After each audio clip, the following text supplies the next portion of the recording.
Hello friends, this is Anuj Gupta.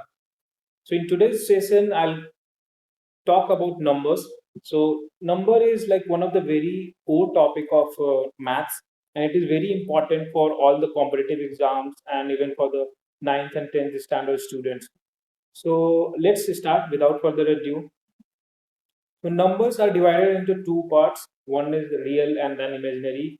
So in today's session, we'll cover about real numbers. Then real number is again divided into rational and irrational, and then rational number are divided into fraction and integer. Then integer is divided into negative, zero, and positive integer. Then positive integer and zero together makes a whole number. Then positive integer is nothing but the natural number, and natural number is further divided into even, odd, prime, and composite. So this is a number tree which I have with all my analysis and experience. I have draw this number tree. It will always help you to understand the entire number system, which part comes from which section. So like if anyone asks you like integer is an imaginary number, no, because it has been derived from the real number. Rational number is all the, so from this tree we can directly say like all the even, odd, prime number are real number, all the even, odd, prime number are rational number, all the positive integer are rational number, all the whole numbers are integers. So in such case, so this tree will always help you to understand the number system. So if you want, you can take a screenshot and keep it for your reference.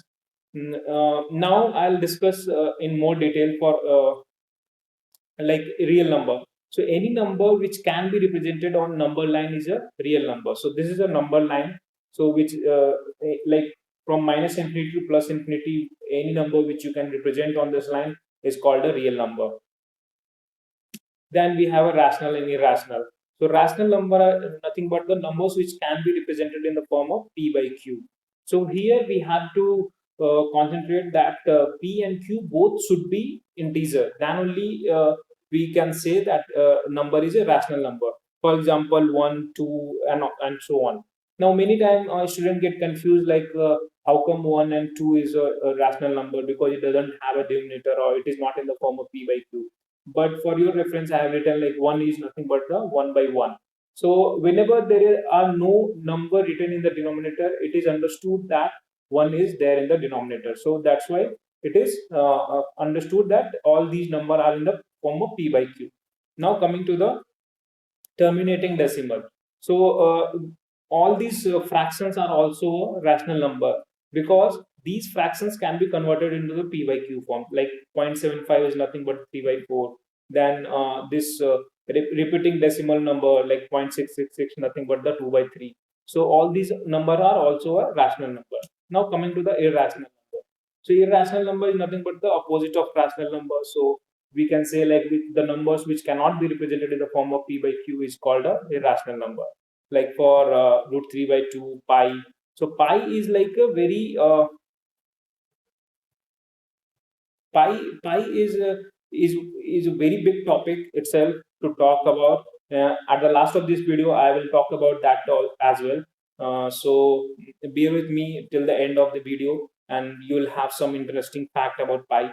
So now next section is fraction and integer. Fraction is again divided into proper fraction and improper fraction. So proper fraction are fractions which value the value of proper fraction will be always less than one, and that will happen only when numerator is less than denominator. And improper fraction are fractions which is having value more than one. So it will happen when numerator is greater than denominator.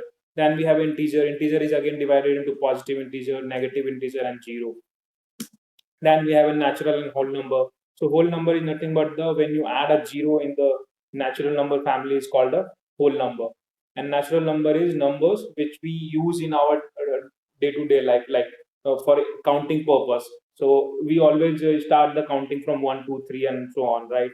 So that's why we call it as a natural number. So natural number is divided into four parts: even number, odd number, prime number, and composite number. Even number are nothing but multiple of 2.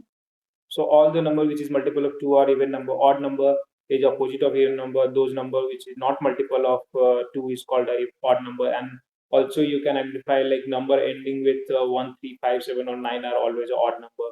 Prime number, numbers which has only two factors. Factors is like when you do what all the numbers which can divide that number is called factors. So like 2 has 2 you can divide with 1 and 2 itself. 3 you can divide with 1 and 3 itself.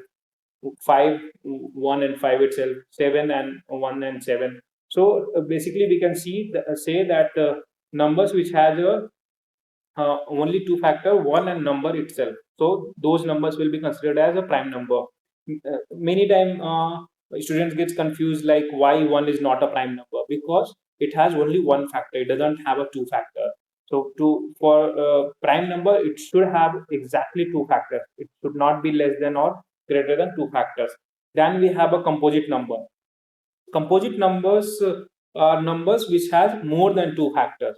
It cannot be two or less than two. It should be more than two factors. So one has only one factor, two has only two factor, three has only two factor, but four has more than two factors like one, two, and four itself.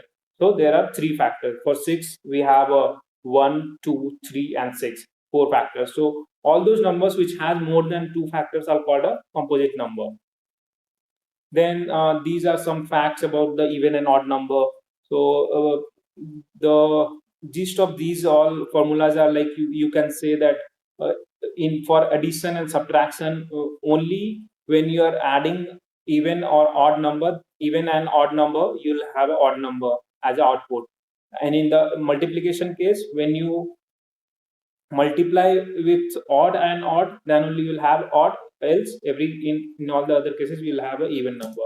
Now these are some basic formulas I have given, which you can always refer for the problems. Then as I said, like at the last of the video I'll discuss about the pi. So why pi is very uh, interesting topic for everyone in mathematics world.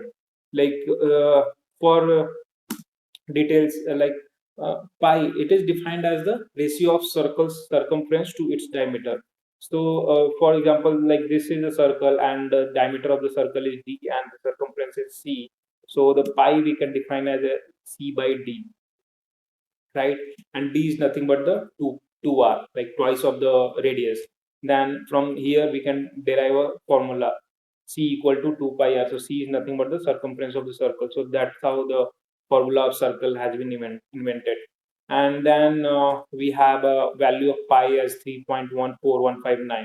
So you know, like we do celebrate a pi day. So can you guess what should be the date? It's hidden in the number itself, and that is nothing but the 14th of March. And then also we have a specific time when we celebrate that pi day, that is at 1 o'clock 59 p.m. So that's how they have decided the pi day based on the value of the pi.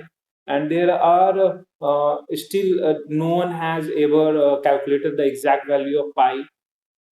Like even the supercomputer has done the calculation up to millions of digits, but still it was not the end of the value, like it was not the end of the pi value where it reached to the end. So it is still unknown the exact value of the pi.